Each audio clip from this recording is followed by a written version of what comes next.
The first thing you should know about my friend Andrew is that he's not particularly athletic. He also doesn't like animals. The next thing you should know about Andrew is that he once ran a 3-mile course through rivers and rocky land, accompanied by a llama. It was the Llama Rama race in Fairplay, Colorado. Each llama must bear a saddle, panniers, and 30 pounds of gear. I wouldn't believe it if I hadn't seen it with my own eyes, but Andrew did that. The first thing you should know about my friend Mrs. Filholm is that she's returning from a long vacation. Mrs. Filholm spent more than a week on Maui, which is a very special place for her. She moved around a lot when she was young. She's been all over, but Maui has always been special. The next thing you should know is that Mrs. Filholm went to Maui looking for an injection of aloha. She's made a lot of changes, which put her cracked brain into overdrive, and she needed to chill out. For her, there's no better way to find the chill than hanging with some sea turtles. Welcome back, Mrs. Filholm.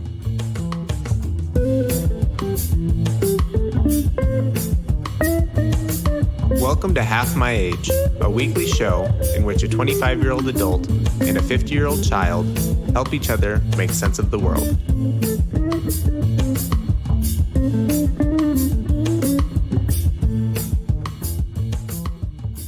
Thank you so much. I sure did hang out with sea turtles.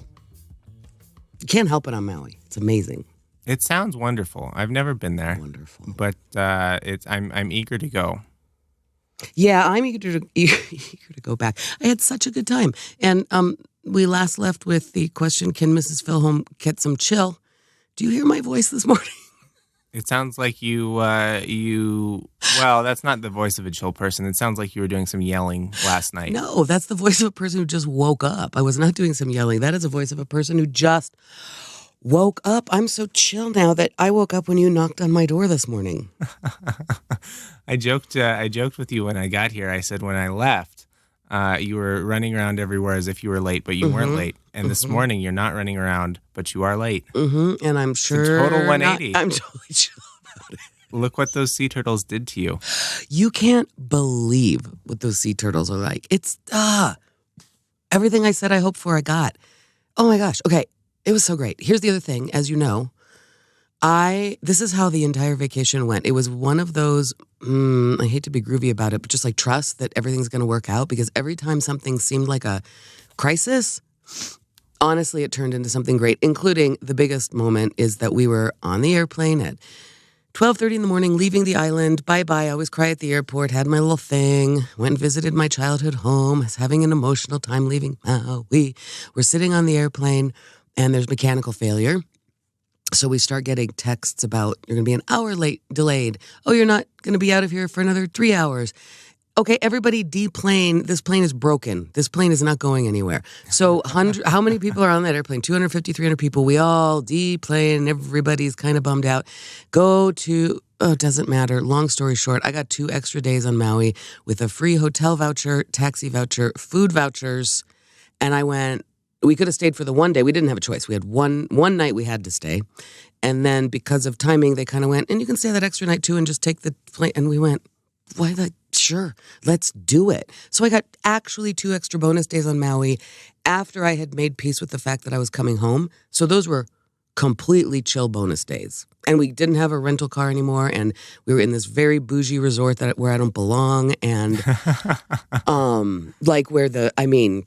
like just manicured and beautiful. And so those were extra chill days. And on both of those days, I swam with turtles. That sounds like an amazing thing. And it seems like that only ever happens to the person who can't afford to stay 2 more days. Mm-hmm. And there you were, just on a vacation. I know it. Nothing really that you had to be back for. There was one voiceover job that I missed a piece of. Anyway, there was one little clip, and there was one tiny piece of work that was affected, and it bummed me out. And I just went, well, there aren't any emergencies. And the first thing when I did get home, first thing in the morning when I walked through my door at 8 o'clock in the morning, I sat down and sent that little voiceover clip. So for one little voiceover job, it mattered. But yeah, it wasn't, how many times in your life? I didn't have a real responsibility that was urgent to come home to. So I was able to say, yeah, sure. Like I said, the one day was a foregone conclusion. We had to wait. But because of the way it worked out, they said, you can have that second hotel night if you want. And my cousin and I, who was there with me, we went, yeah, why not? Unbelievably fun and funny, and extra time with turtles, and honestly, extra time for me to just chill and take some naps. So I'm more in the habit of taking some naps and sleeping in right now, Andrew, to the point that I slept in. I went and did comedy in Denver last night and saw all my friends whom I did miss. So I stayed up too late, but it's pretty unlike me. I don't know what happened. I set my alarm for an hour before you got here this morning, and it must have gone off. I must have rolled over and shut it off. That is very unlike me. So I think I brought the chill home. You must have. I did. One thing, before we get into the show proper, I want to talk about this clip that you weren't able to access while you were in Maui and you had only your phone. All right. I thought you were a Dropbox subscriber, aren't you? Is this not saved in Dropbox? Andrew, yeah, you really want to hear this? I recorded a bunch of different takes of a bunch of different pieces, and then I clip them all together, and I put them in one file, and I send them. And for some reason, one of the, 3-second clips in there for a 1-minute job was not there. They were missing one line of text. Yeah, I have everything in probably not. Probably I did not have the original file. The original file, which I recorded while they're on the phone with me, I had it. I probably just had it in GarageBand, to tell you the truth. And then I had the edited file in Dropbox I could access, but that doesn't do me any good. I need the original file, which no, I did not put into Dropbox because nobody touches the GarageBand file that I'm recording. I send them an MP3. Sure. So I had to go into my original recording and go back to why is the second little piece there, because I record in takes, and I need the third take of the second bit. For some reason, what I pasted into the file I sent them was just blank. There was no sound. I don't know what happened. Doesn't matter what happened. I screwed up, and I thought I listened. And so I had to go back to the original file. No, I did not. Could not access that on my phone. So Dropbox doesn't deserve the free publicity, but I'm always on. I've got 2 different computers that I work from. Plus, I've got my phone, and I like to, be on my motorcycle away from people who seem to need things at all hours of the day. And Dropbox saves my ass all the time. So if you recorded directly into Dropbox, maybe you couldn't. Maybe they don't have a Mac on their end to open your GarageBand file, but you would have everything that you needed accessible via your phone. You're recording it directly into Dropbox? Yeah, our show right now is being recorded directly into Dropbox. I guess. Interesting. Yeah. And sure. that's I pay for the lowest level paid plan, which gives me like a terabyte of data, which is far more than I can hold on my computer. So everything I do lives in Dropbox. Could I have edited that on my phone? Yeah, there's GarageBand for phone. I don't have the app because I don't want to do it on my phone. But yeah, technically I could. You're right, if I recorded it into Dropbox. And I guess now that you say that, do I save it in Dropbox? Sometimes I do save directly there. I don't know. Anyway, the point is I didn't take my computer, and that was a little bit of a finicky little piece. You're right. I maybe technically could have done it on my phone, but I didn't, and it didn't seem fun. I didn't take my computer, and as we have discussed, I thought it was scary to not take my computer and to unplug that much and not be productive. But it all turned out to be okay, right? Oh, yeah. It was fine. Oh, yeah. It was fine. I wasn't productive. I did do some of the parachute work I was supposed to do. You did? Yep. That was my next question. Did you figure out what color your parachute is? Is it bright pink like your glasses? Yeah. What does that mean? Well, what color it is. I haven't finished the whole book, but I have started. Okay, so it is an interesting process because it's like I haven't finished it all, and clearly it's a whole scene there. But it gets you to conclusions that are not surprising, but they are more refined. And it's this long process that is tempting to me to cheat on. So what it does is, like, for example, okay, here's how the book work goes. Okay, what kind of people do you enjoy working around? And then you're supposed to think of your last many jobs and list the things about people that you like and the things about people that you didn't like, for example.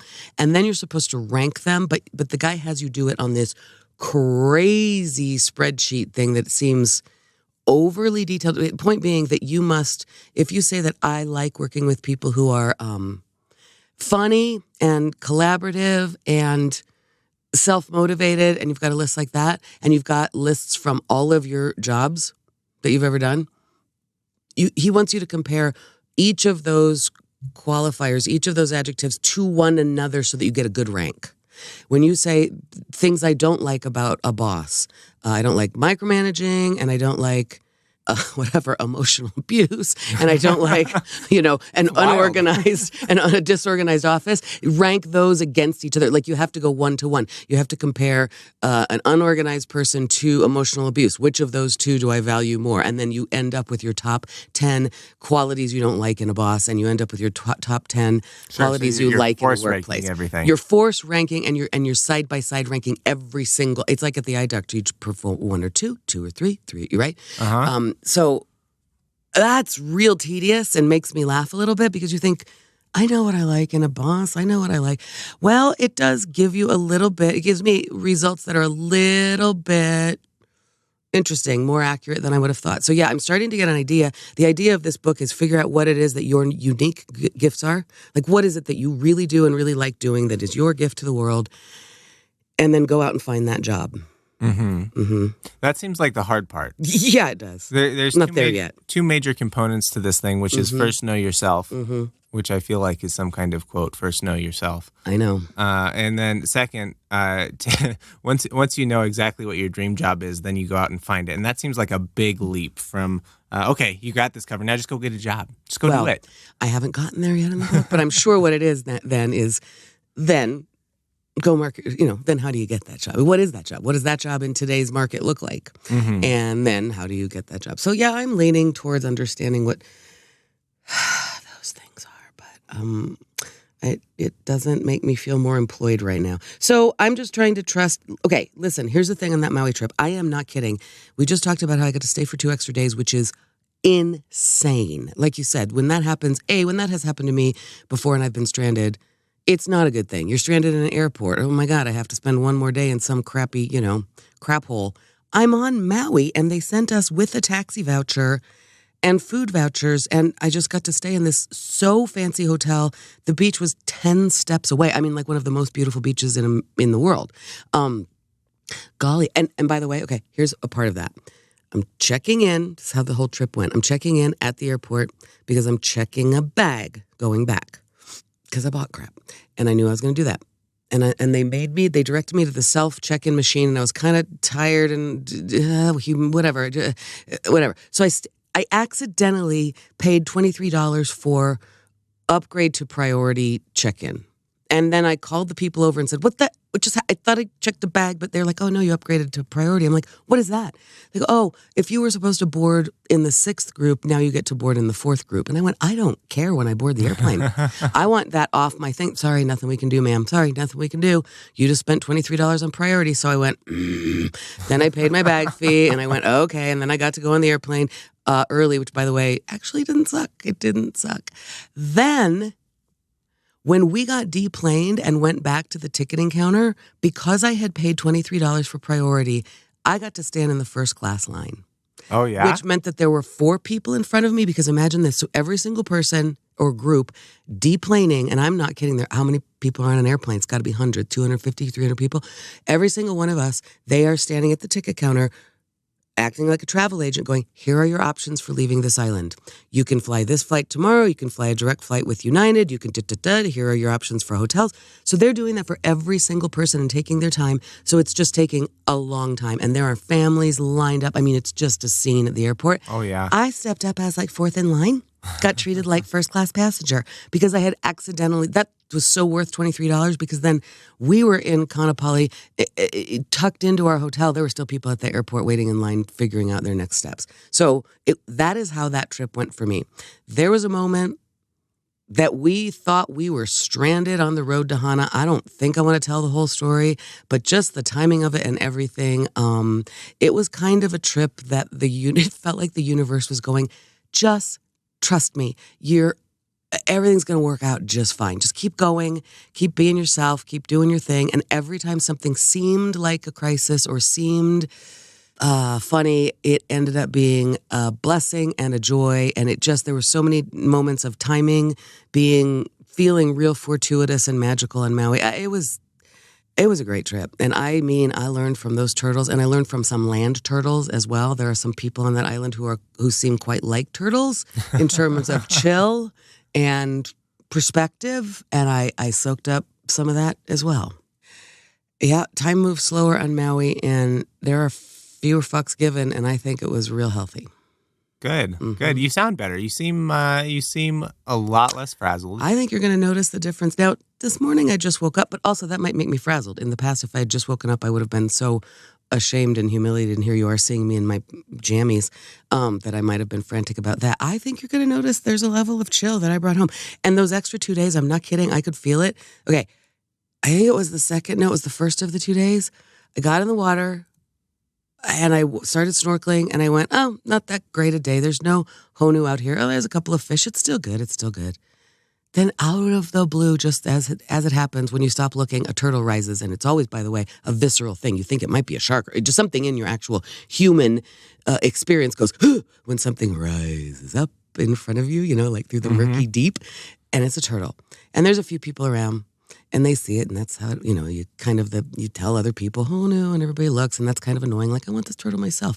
Then the turtle started swimming quite determinedly away from the crowd, and I started following it, and then I kept following it, and I did keep looking back. There was one other guy at a bit of a distance, but he was also following, and I kept checking, and at a certain point, pulled up and said, I'm glad you're with me, brother.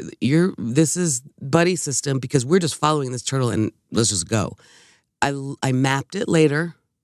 I followed that turtle for a full mile. Not at a fast pace because turtles don't go fast. So it wasn't like a super workout, I guess. But I followed that turtle for a whole mile. Just me and that other turtle is how it felt. There was this other guy. But like I said, we were keeping our distance from each other, only barely aware that there was another human being here in case I get into trouble. It was like...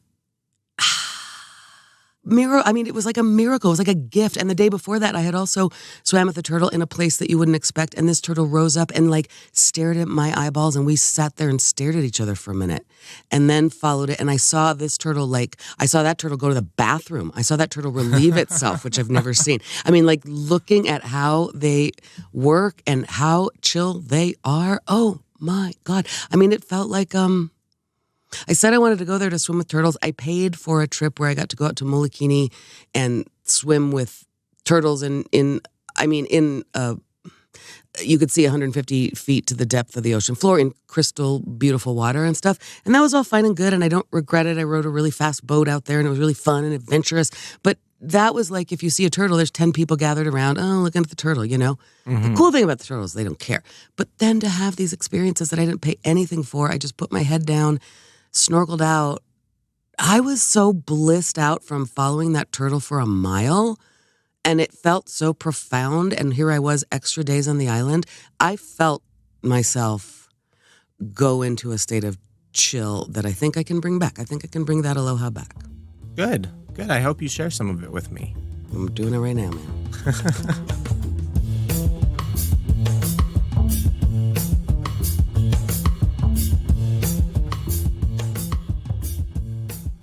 You saw what a half-assed job I did on my opening today. There's some of that. Some of it is going to be half-assed because also I think that perhaps, this isn't good actually that I was late to our recording today because one thing I learned from those Hawaiians is their sense of time is real different than ours.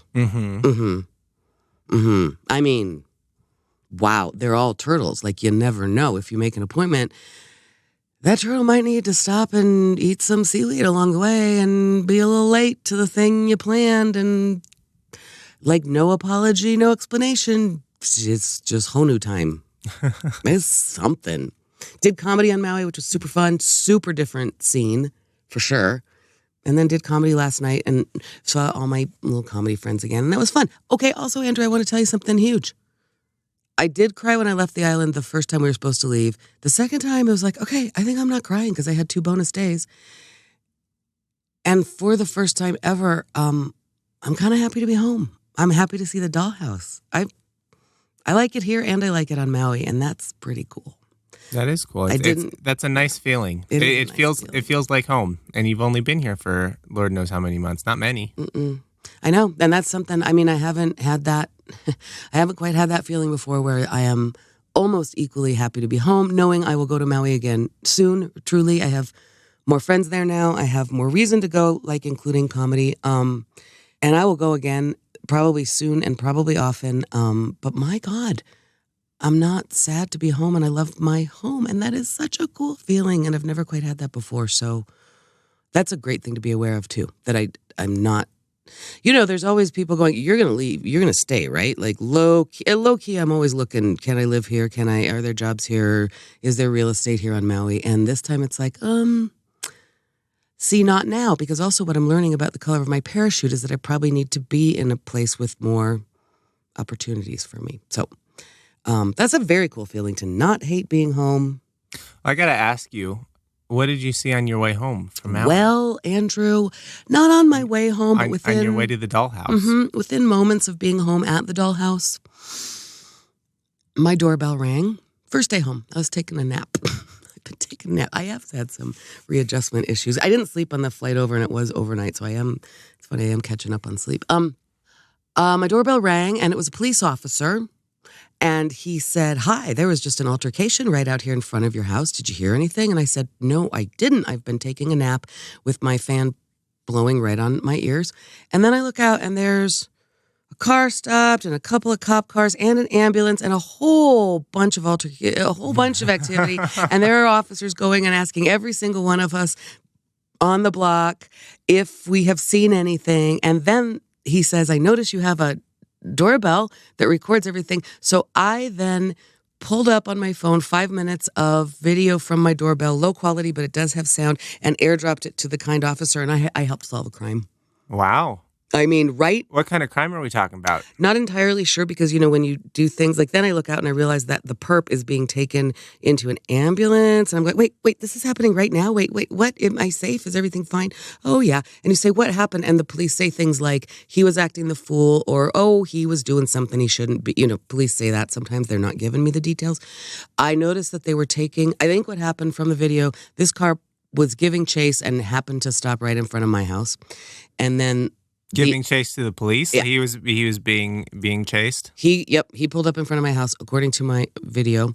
He pulled up, the police were right behind him, and they pulled him out of the car, and I think the police just wanted the video to prove that they did not manhandle him or do anything illegal, and it appears that they did not. He was yelling, and there must have been some yelling and something. Was this policeman who rang your doorbell, was he wearing a body cam? No. Did he have a big, no. Doesn't appear so, because they wanted my video. Huh. That's interesting. I noticed, all the policemen I see these days, they all have body cams on their, breast pocket. Yeah, I guess they didn't because they were interested in my video. I noticed. So the guy gives chase, stops there. They pulled him out of the car, put him in the back of the squad car, but then they eventually took him out in an ambulance. So I don't know. And then they were collecting evidence from the car in brown paper bags. And then a tow truck came and the whole car was taken away as evidence. So I think that guy might have had some drugs and things in that Might have been up to no good. He was up to no good, and it all went down. Okay, so that happened right in front of my house. It was like, welcome. You're just in there napping. Yeah. That's great. Yeah, correct. And I felt you solve protected. crimes in your sleep. In my sleep. That's exactly what people were saying. I solved crimes in my sleep. I sent them the video. Like I said, I wasn't really helping solve a crime. I think I was helping prove that nobody beat that guy up, which they didn't. It appeared to be all very polite. That couldn't have been more like welcome home to the dollhouse on Shakedown Street. There is a full police presence right in front of my gate. It's hilarious. Then a couple of hours later, we had a rainstorm, which I think hadn't happened lately in Denver. It was just like, welcome the heck home, because it was a rainstorm. I got a flash flood warning on my phone. Then there was standing water on the side of my house. There was thunder and lightning so close and so explosive that it was setting off car alarms in my neighborhood. It was a storm, like battened down the hatches. And I said on Instagram, I made a post of it before it even got insane. There was a point at which I wasn't even going to venture out to take a picture of what was going on because it was really a crazy storm. And it was like Colorado had been jealous of how much I was bragging on Maui being beautiful and wild and exciting. And it was like, okay, Colorado, you're beautiful and wild and exciting too. And you have really cool weather that's scary. Respect. I'm happy to be home. So that's what I saw on my way to Dollhouse on Shakedown Street. What do you think?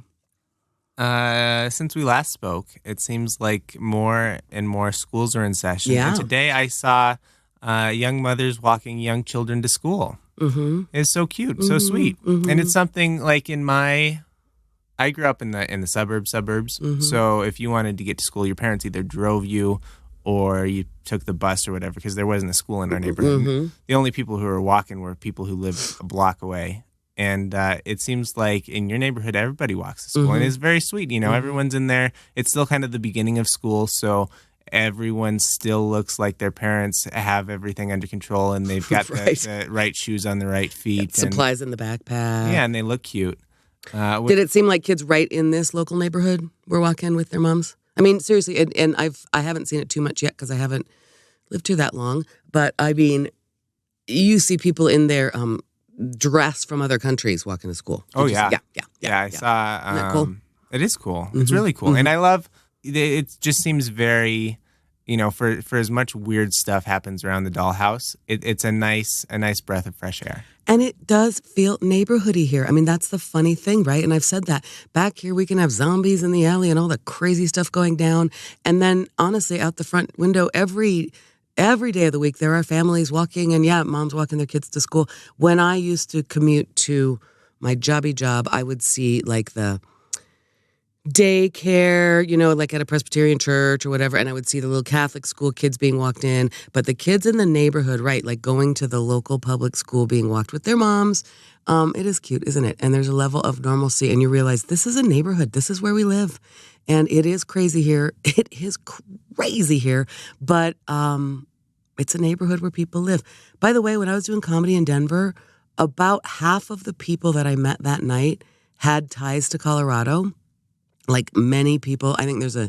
When you were doing comedy in Denver? On Maui, half the comics even like had lived in Colorado or had some ties. And so at one point we were just back there at the hang telling sticky jokes. And I was talking about how there's condoms in my alley and da-da-da. And some kid goes, sounds like you live near Colfax. And I went, yeah, Denver. It is true. Like all I have to do is describe some of the things and people kind of can place me. And in the midst of all of that, right. There are people going to school. There's definitely a weird connection. When I got my scuba diving certification, this is one of my favorite fun facts. I've told it to you a million times, is that there are more scuba divers per capita in Colorado, which is totally landlocked and has no great scuba diving opportunities, than there are in any other state. So there's it is funny. It is funny, and there's just I don't know if it's like a kinship with Hawaiian people about just being outdoorsy or what it is, but there's definitely a connection there. I know it. I'm not sure what it is either, and I really felt it. Like there is a connection and a similarity. I'm not exactly sure what it is, but yeah, I felt it too. And I really do think that I successfully chilled. The question last time was, can Mrs. Filholm cool down and take a chill pill? Feel like I can, and I did.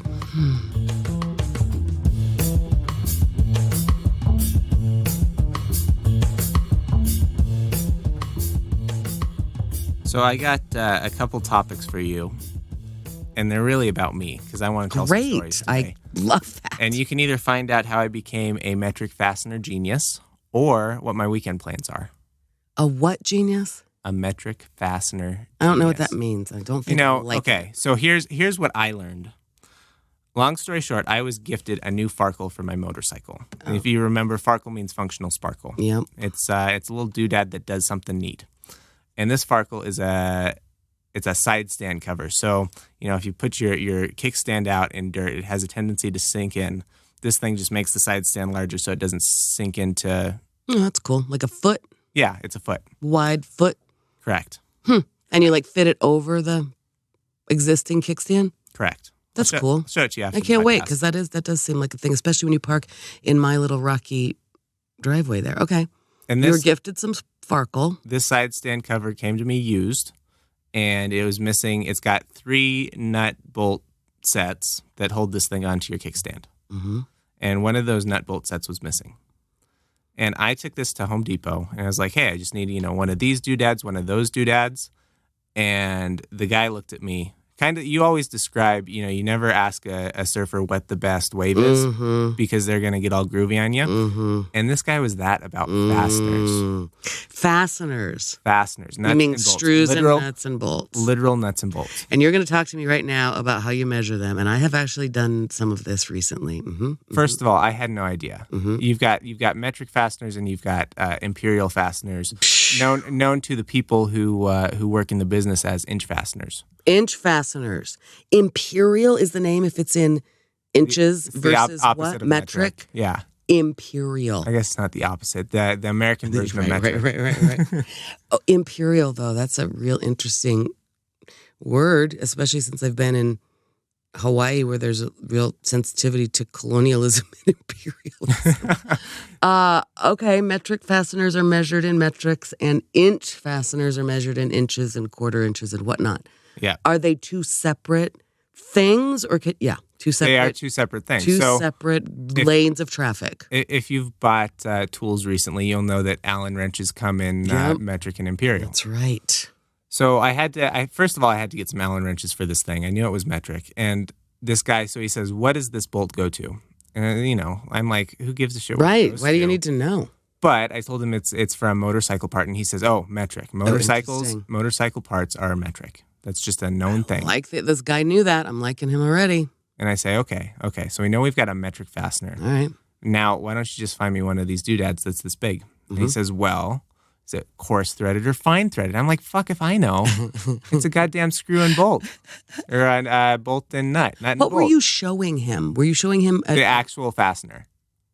What do you mean? I thought it was missing. So there's two others. You just need to replicate this one. Right. That seems like you could just match it, right? No. Nope. So what I've got for those aficionados out there, I've got an M5, which I think means 5 millimeter, but I'm not sure. M5 coarse thread, button head. That's cute. 10 millimeter button head length fastener. Wow. So I go to Home Depot, and this groovy guy, not only does he teach me the ways of the world, but he also makes me look like a total ass because I have no idea. Okay, so once you figure out how big this thing is, then you've got to know the coarseness of the thread. Whew. Right. Is there another step to it, or does that pretty much get? Yeah, then you got to know the length. Then you know the length. So what they had a M5 button head, coarse thread, 10 millimeter, and they had a 12, and I needed a 10. So they've got the part, but too long. And in this application, the length matters because if it's too long, it's going to be scraping on the ground. He says, okay, so we've gone through that exercise, and he's totally just humoring me at this point because he says, and oh, by the way, we don't stock that nut, and nobody stocks that nut. That's a proprietary nut. But yeah, so let me describe this nut. There's a thing called a T-nut, which is a round nut, that you screw your bolt into, and then it's got a flared out bottom so that it, if you look at the profile of this nut, it makes a T, and it's used to, sandwich things together. So I've got a T-nut, but the sides are shaved off so that instead of having a circle, it's almost like an oval with flat sides where the long part is. Anyway, so he humors me for like 10 minutes only to tell me, oh, and by the way, there's no way you can find that thing. Maybe at Ace Hardware because they kind of specialize in hardware. So I go to Ace Hardware and I go through the same rigmarole with a different guy who's also a fastener expert. It makes me feel like an idiot. Well, I'm just glad there are fastener experts because otherwise, Andrew, can you imagine? It would just be a real cruel world. Why in the world do we need a fastener expert? Because of, why do we need two different measurement systems for fasteners? Yeah, why do you have a proprietary nut? Show title. Agreed. Sorry, that's what she said. Okay, wait. Tell me did you find it at Ace Hardware? No, but he gave me this this sheet of paper with a place. It's called AAA Metric Supply. No. And he says if anybody's got it, it's this place. And the little sheet of paper it had there. This is like a sheet of paper they've got a million printed up because there's always people looking for fasteners they don't have. Wow. So he says, here you go to this place. And the address was totally wrong. So there's, another wrinkle in the story. But I go to the place and they tell me the same thing. Okay, so we've got this button head bolt, but we don't have that nut. That's totally proprietary. And they said, you need to go back to the manufacturer to get one of those. Meanwhile, we've already talked to the manufacturer and they say, just go to your local hardware store. Oh, is that right? Is that right? You did. Interesting. So I don't know what to do about this, but I've learned so much about fasteners. Wait, the story isn't, that's not the end of the story? You don't have it yet? No, I got the wrong nut, which is in place right now, but it's not holding anything on. It's purely there for cosmetic reasons so that I don't go insane. Oh, weird. And you can't jerry rig, cut that thing, cut the 12 millimeter into a 10. Well, so the bolt's not the problem. It's the nut. Oh And the nut is the shape it is because when you tighten it up, it locks into the got it. Yeah. foot. So I don't know how this is going to go. And I've been watching a million videos on YouTube about machining, and this has been something I've been doing long before this nut problem arose. Sure. And it's like, if only I had a lathe. If only you could make your own bolts and nuts. That is the most maddening. And it's such a dumb part. Yeah. And then your thing doesn't work because you need this tiny little part. That makes me And there's no reason crazy. for it to be proprietary. Why in the world would you go out of your way to engineer a new piece when you could just use readily available materials? I don't know. I was once looking for a piece at my job, why was I doing this? It had nothing to do with my job, which was a standoff, it was called. It was like a little finisher to tell you the truth, it was a finisher for a glass whiteboard, and it just made it pretty. It was just a little finisher, but it was called a standoff. And I was looking deep into machine parts and catalogs for speciality in the business. And same thing, couldn't quite find it. I believed I could. I ordered one part that wasn't quite right that's where I got into knowing, how big is that screw is a question. It's not just a question. There's several questions involved there. Mm-hmm. And luckily we found the missing piece and I didn't have to. But that is crazy making.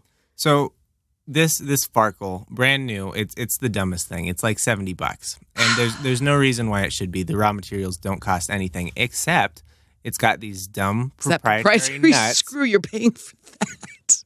And it's like, good Lord. So shame on this company. And you could have just bought. See, this is where I go, the time that you have spent. Now, listen, it's a learning experience. Right. That's the thing. The cost. That's where I was headed with this. The cost of this thing new is $70, and I've spent way more than $70 in time chasing down this dumb. And going to 3 physical different hardware stores in in this day and age. The fact that can you feel like you can't do that online? That's the thing. Right? I've checked online for this. I bet you have. And part of the conundrum is I didn't have the language to Google it. And then when I meet people who do have the language to Google it, they say this thing doesn't exist. It's proprietary. Oh my God! It is like talking to a surfer about a surfboard, except that ultimately that surfer would tell you there is such a thing as a surfboard and an ocean, and you should get in there and ride some waves. These guys are telling you can't get there from here. And they talk to you for 20 minutes before they tell you that. Unbelievable. So the story is not ended? It's not ended, but I think I've given up. I think I'm just gonna, I'm gonna rock it with 2 fasteners until one of them goes away. And then I'm thinking some super glue. You know what I mean? Yeah. That's where I just I'm gonna muscle that shit. Just really Loctite those 2 on. Yeah, or get some wire and string it through. Oh my God, that's frustrating. The fix, if you look at the forums for other people who want to. No one else has lost their fasteners on these things and is posting about it. But other solutions to this, your kickstand sinking into the soft earth. Yeah. People just weld a big washer on there. I could see that. Oh, that's interesting. Sure. Just something to give. Oh, my God, Andrew. That's a sort of sad story. It's a dumb story. It's a dumb story. And the thought, I can just picture you going from hardware store to hardware store, and then it becomes kind of a pursuit. But well, it was fun for a while. It felt like a project. And then, but it feels like there's going to be a happy ending. Right. Happy ending. If I can just go to this place, it's an entire warehouse full of only fasteners, all different kinds, all different everything. They've got everything like the massive fasteners you see at the bottom of electrical towers. It's like a 6-inch diameter screw. Cool. They've got those there. It's amazing. That's cool that you saw that place exists, I guess. Mm-hmm. But it's like a bad postmodern novel in that the ending doesn't end. There's no ending. You just petered off and you didn't fix it and you went on a journey for freaking nothing. It is kind of weird. Postmodern novel. I grew up in the internet age where every question we've ever had is answered by Google. Right. Solvable. And this is one of those situations where it's like, there's no answer. I believe you went swimming with some turtles, Andrew. I think that's part of the Zen-like chill of there is no answer, but no answer. Oh, wow. And then maybe the conclusion you come to is this thing is unusable because it's missing this one little part. You just can't, you can't believe it. So there's 2 conclusions I've come to. Neither are good. One is I now hate this part and I don't want it anywhere near my motorcycle. Mm-hmm. And the other thing is, wow, I really need an entire machine shop. Machine shop. That's what I need. And welding, probably. I need a space with a lathe and a mill and a That's where I'm welder going. and- Yeah, I can fix that. Make it for yourself. Oh God, I know what you mean. You really do. You know what I need? I could probably make this thing out of clay. I was just thinking that. It'd be very difficult to get it to be the right size with all that shrinkage. That's right. You can't control the shrinkage. Oh, golly, Andrew, I kind of want to look at the thing because I can't really picture what you're talking about here. But yeah, I'm with you. That is the only option is you must have your own machine shop or you got to, oh no. Okay, I mean, it would be kind of fun to find a guy who could do it for you. I bet you'd meet an interesting character because there are guys with shops like that. Yeah, I haven't made the request yet, but Delaney's dad, he is a machine shop kind of guy. Oh yeah, he's a metal worker and he does all kinds of cool things. And one of the advantages of talking to him about this is instead of having this dumb foot that someone else made, I could have a total custom jobber with all standard parts. Heck yeah. And it would be magical. Talking about Farkle, you could do some design with that. You could make it look like a claw. Oh yeah. Like a lion's claw or dragon's foot, Andrew. And this is one of those product categories where the people are already used to paying $70 for this part that's so dumb. Mm-hmm. You could go into this market with this new brand and sell it at $50 a pop, and make a small fortune, I would think. Well, then you should do that. Have you haven't made the ask yet if you can have a bespoke one created by Delaney's dad? Does he listen to our podcast? I don't think so. Okay, why would he really? Well, in person you can ask him. I guess I can't wait to hear what happens with that, except boring. Well, okay, the other thing that we could hear about is what are you doing this weekend? What do you mean? I know nothing about this. What's happening? I'm fulfilling a lifelong dream today, and I'm going to see Penn and Teller tonight. You are? They're in town. Oh, that's cool. They're playing at one of the theaters in the Performing Arts Complex. Oh, cool. And Which one? I'm so pumped. I have no idea. Oh. I'm sure Delaney sent me the invite, but I don't remember. It's Friday night. Mm-hmm. So that is this weekend. You're seeing Penn and Teller. That's cute. You love them. I do love them. And I went down a huge magic rabbit hole this year because one of our favorite podcast people, Max Temkin, the founder of Cards Against Humanity, he's been going down a magic rabbit hole. And I got to believe that as a performy type person that you've explored the magic space. Yeah? No? You never did card tricks for your parents or anything? Maybe it's more of a boy thing. Let's see, this is a John Mulaney joke, but it's sort of like, I get it. Card tricks is like doing, it's like doing magic at me. It's like playing cards at me. No, magic is like performing at me. No, when I hear that there's magic down the street, because sometimes out at the comedy thing, there'll be like a magic show. No, I can't say it without a lot of judgment in my voice. Nope, don't want to see a magic show in general, Andrew. Seriously, you've never been interested in that? It seems so weird to me. I mean, as a child I was, and I would sit there and wonder about it, but then it reached the end of my brain, and I would go, I don't care how the lady disappeared and they cut her up on the thing. I don't like it much at all. Yeah, but for someone who's so performy, it amazes me that you were never putting on magic shows in your living room, for your cousins. Well, I mean, it is. It seems tricky. It seems like performative in a way that I hate. You didn't have the tools for it, maybe. You didn't... I didn't want to. It's tricks. It's actual tricks. And I don't... It always seemed like disingenuous to me. Like magicians, I would feel like, I don't trust you. You're trying to trick me. And we're all admitting that's the... Okay, listen, when I'm telling a joke, I'm trying to trick you. When a good comic tells me a joke, they're trying to trick me, but at the best of it, it doesn't feel like they're doing comedy at me. And magicians always feel like they're doing shit at me, and they always feel smug. And I don't like the scene at all. I mean, I have watched and I appreciate Penn and Teller for a lot of reasons because of the zeitgeist. What do you mean? I mean, they're just kind of out there, and I know who they are. Why? Why do I even know? And I feel like I know enough about them to feel like they are part of my cultural family growing up. But I don't particularly want to go see a 2-hour show of tricks. I don't know. And it blows my mind. Like when they really do those tricks, which you're going to see it in the audience, and it really is a mystery. I think part of the problem is that as a kid, when I did see some magic or magic shows, it would I would stay up contemplating it and not be able to get to the bottom of it. And then it just made my head swim and go, all right, that's not for me. That's not for me. That's not for me. I would rather just telling a joke, writing a story, all of communication, painting a painting, making a play, all of that, there is an element of the magician knows the trick. I used to tell kids when I taught them writing is a kind of magic. It seems magical to people, but the magician knows the trick. So I appreciate that. But when it comes to actual magic, I don't know. It seems overwhelming. I don't know the trick, and I feel like I don't like it. It's not. Ugh. I don't want to hang out with other magicians either. I think there are two things that are on my mind. One is that it seems like there's a ton of overlap between comedy and magic because a lot of the magic acts are mostly comedy acts with the punctuated by oh my god, by a bit of smugness and we're better than you because we just blew. Yeah.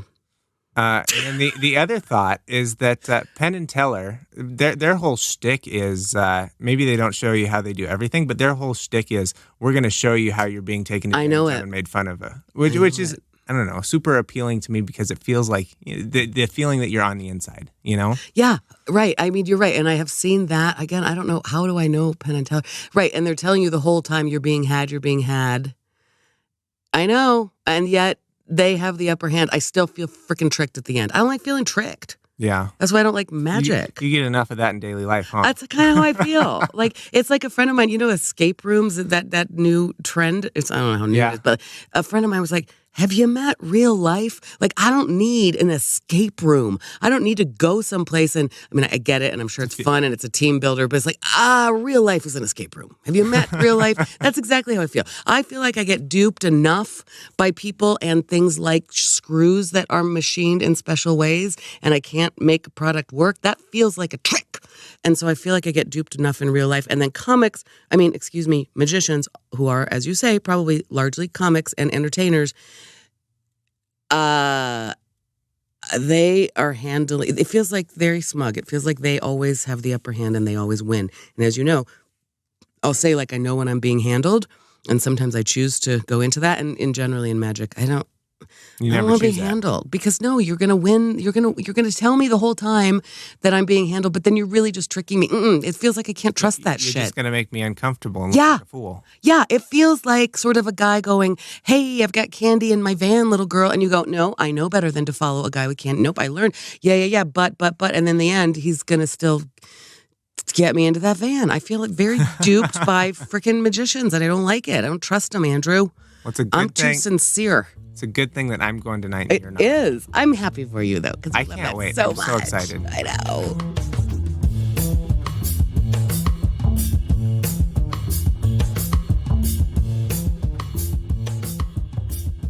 While I was still at school, I went through a year where I went to Las Vegas 4 times. Oh, that's right. And every single one of those times, I had it in my mind that I was going to go see Penn and Teller. I remember that. Partly because I was young and poor, partly because people were doing other things and were not interested in seeing magic like I was interested in seeing magic, but it never happened.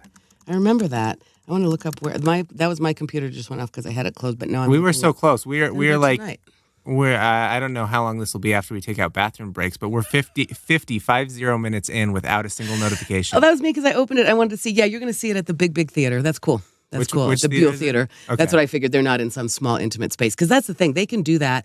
Listen, respect for them for being like super entertainers, that they can take a house that big. I'll bet there's 800 people in that audience, and every one of them is going to feel like they saw something unbelievable. Of course, respect for that. Double respect. They've been doing this together. For 35 years or something like that. Maybe more. They keep getting better. It just, to me, would be like, I would also not choose to go see the circus. Feels like that to me. Oh, I like the circus. Yeah, okay, there we go. It's undergoing a big resurgence because of that movie, The Greatest Showman. Everybody's going to the circus again. Oh, that's funny. I mean, interesting. Yeah, that would not be, you know what I mean? That is like entertainer and show people. So when you say that there's a crossover with comedy and theater, I mean, my God, of course it's theatrical and it is the illusion of the theater, right? I mean, I'm all into that. It's just funny, right? Both of those things feel too theatrical and too showman, and it feels tricky. It feels tricky and it feels manipulative. And the truth is, you like being manipulated. You like being manipulated. And how could I be? What a cynical bitch I am. Like, how could I say that? I bet that if I went and sat and were lucky enough to see a show of Penn and Teller, it would transform me and be amazing. It's going to be transformative. You're going to walk out of there like you swam with the turtles. But that's funny. Your preference is for those things where you feel trickeried, and my preference is to sit in a very small comedy house and laugh so hard because somebody just did the trick of telling jokes that I didn't expect. And I don't mean, me and the other comics on a daily basis. I mean, like if I've been to Comedy Cellar in New York City and some comic just takes you down a path and it's transformative, but it feels less entertaining and less predatory. I feel like magicians and circus people are predatory. There's definitely that aspect of it, especially like street magicians. Every time I'm approached on the street by someone like that, my first instinct is someone's going to grab my wallet. Right. Correct. Yeah. Right. Yeah. Okay. And the funny thing is, you mentioned The Greatest Showman. So there's an old musical called Barnum, and I prefer to the music, the movie. What was it called? The Greatest Show or The Greatest Showman? Showman. Was that what it was called? Mm-hmm. I watched the film and I liked it a lot, but I kept thinking back to the stage musical called Barnum, which is about P.T. Barnum. Anyway, very fun. And like the song "There's a Sucker Born Every Minute," and it's like this. There's a lot of really cool patter songs in that musical. A lot of cool words, and that's it. It's like it is predatory. That this is a guy who is saying, "I am going to actually prey upon the fact that everybody's a sucker." And yes, it feels very much like a street comic coming up and doing the shell game. And I'm going to get that dollar out of you. I'm going to get that dollar out of your back pocket with a little bit of shadiness and a little bit of quick change and deflection. And that's what magic and circus seems like. And it all makes me feel very nervous, Andrew, like I'm being, robbed or being taken into the van. Versus like a dark, stupid comedy house where it kind of smells bad, or at the theater, if I'm seeing a theater. I don't know. I guess being able to see a little bit of the wings, the backstage, how the craft is made. I don't know. There's a little bit of, I don't know. It's funny. Maybe I trust it a little bit more when I understand the relationship. And the relationship with the magician and the audience is, I am here to dupe you.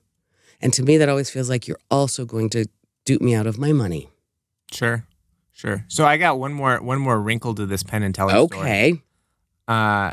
Famous comedy film, The Aristocrats. Yeah. Directed by Penn Jillette. Cool. What do you think? There is so much overlap between these two groups. Comedians and magicians are the same people. And I think those guys would tell you they're comics.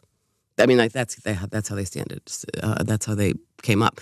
What's the question? I can't get over. I mean, you say that magicians are predatory, and I would tell you that comedians are gross.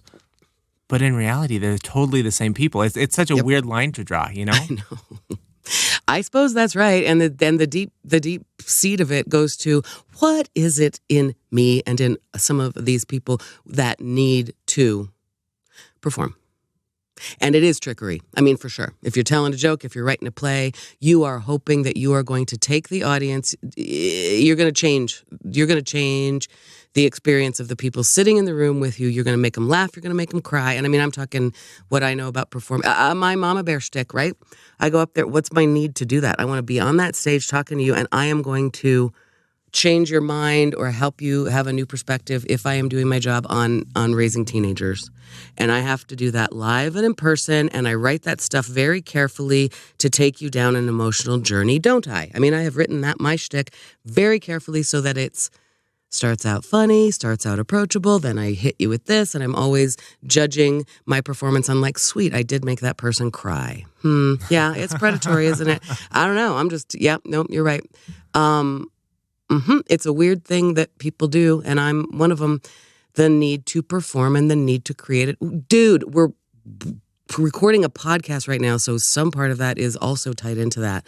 Nothing about it surprises me that film was directed by him, because I think those guys are both super, that's what I'm saying, they're both super creative and have done all kinds of stuff over the years that is not just their comedy. It's amazing they're still doing it, isn't it? And packing a house like that. Yeah. They I don't know. I mean, they're still in residence at the Rio, I think, in Las Vegas. And I think they've been there for more than 20 years. I know it. And you can sell that.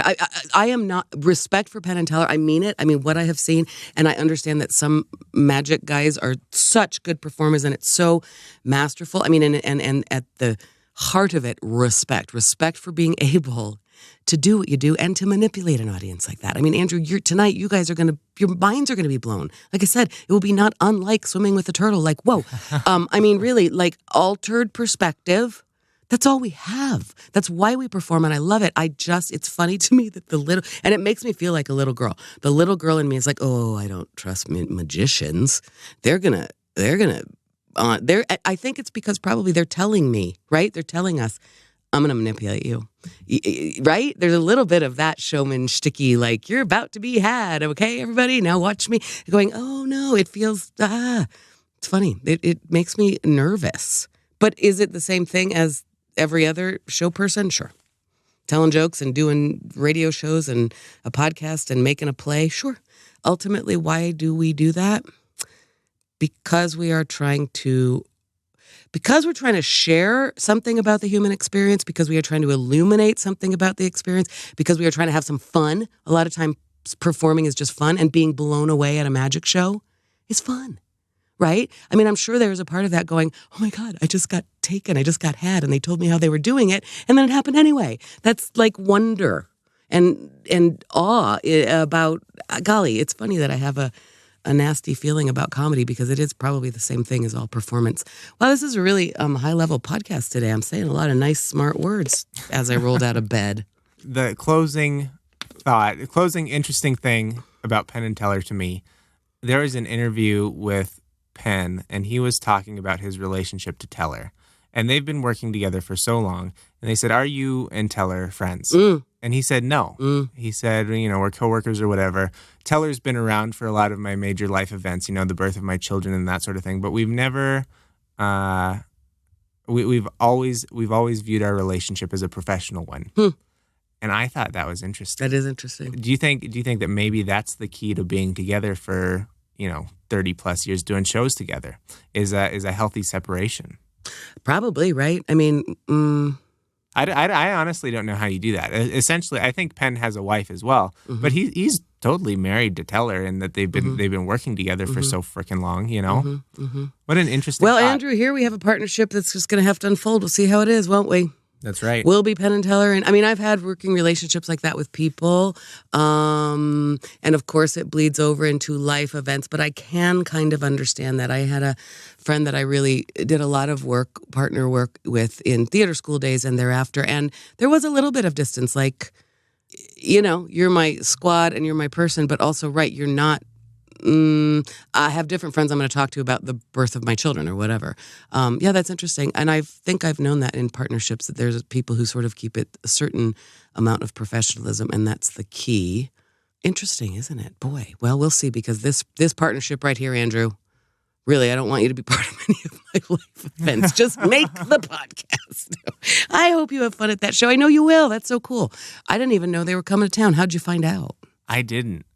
Delaney did? Delaney put a hold on my calendar, and she wouldn't tell me what it was. So then I did some furious Googling, and the only thing I could come up with is Dave Matthews Band is also here tonight. And I thought that was it. And eventually I cracked her. And very cool. Good job, Delaney. Excellent work. That's a good surprise. It's an excellent present. Oh, that's so good. You guys are going to have fun. And then when is it that you're going out of town? Soon? I mean, it'll all be done and gone. Yeah. Next weekend? 2 weekends? It's still a ways out. It's not really. Yeah, it's approaching rapidly. So I'm taking a week off too, and then I won't have the opportunity to swim with sea turtles, but I will have the opportunity to disconnect, which will be great. You'll swim with Canadian geese, and we'll all be so chill. Here, this is. We're already at an hour, so this doesn't need to be a big conversation. But did you hear about the protests in Wash Park about them killing the geese? No. So there's, I think this year more than any other year, there's been just a ton of geese in Colorado, overwhelming the parks. Yeah. And they went through and they killed like a couple thousand geese. Who's they?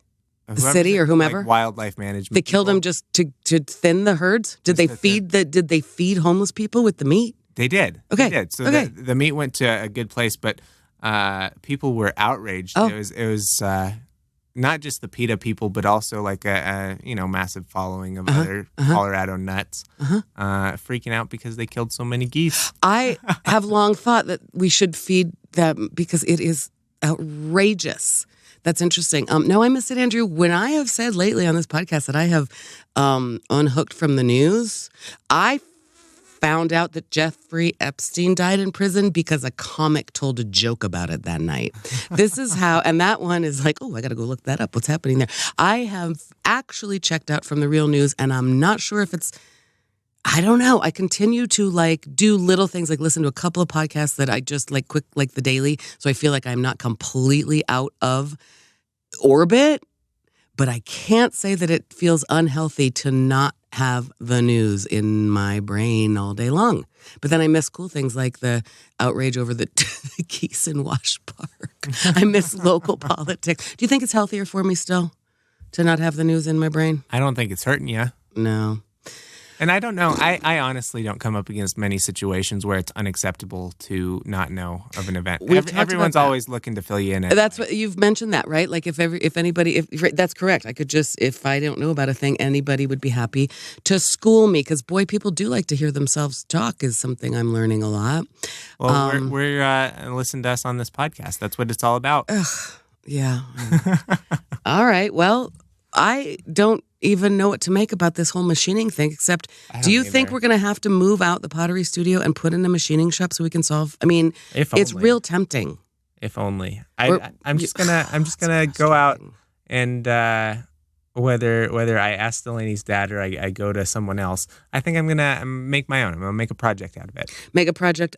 You mean like fix it, jerry rig something? No, build a new one from scratch. Build a new what? That piece? A new foot for my motorcycle. Yeah. You mean you're going to get a machining shop? You're going to find some metal? I'm gonna design it. I'll make a drawing, and then someone will cut it out with like a CNC machine or whatever, and then it'll be three bolts and nuts. This thing is not. Oh yeah, you're going to make one that brings you. It's not complex. No. It's just.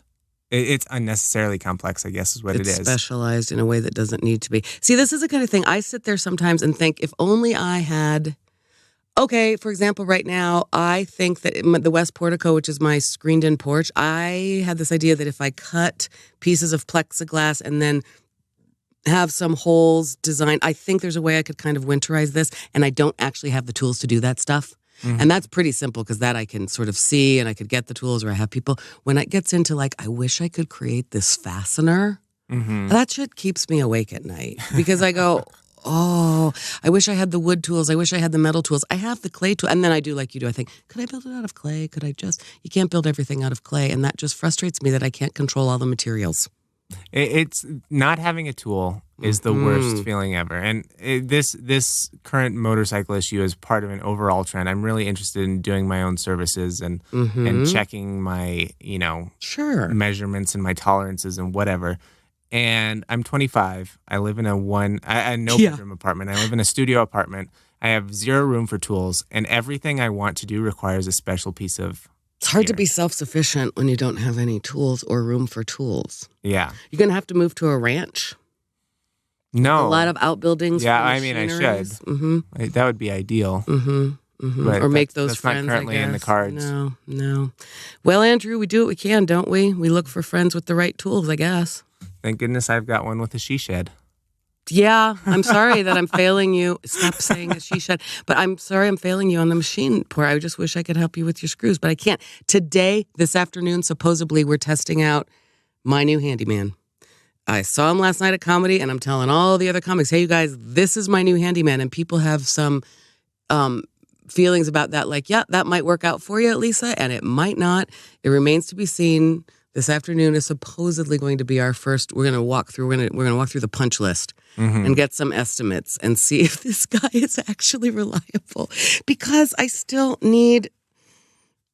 I hope he is. I trash on comics. I think in general, the stereotypical comedian is unreliable. I know. I don't know why you think that, because they seriously, they show up again and again and again 3 times a night to do sets sometimes, and they write material. Yeah, but they're up all night. They're reliable. During the day, they're sleeping. Good luck getting this guy out of bed before 11 a.m. I don't think that's true. I mean, you got me out of bed. Usually I'm out of bed much earlier today. I had to roll out of bed when you knocked on the door. So I guess I am an unreliable comedian. But hey, rose to the occasion. Here we are. Well, I think that's full of ruckus. Okay. The fact that we're still here, still recording. Still standing. Yeah. Looking for machinery. All right. Full of ruckus. Bye, Andrew. Goodbye, Mrs. Filholm.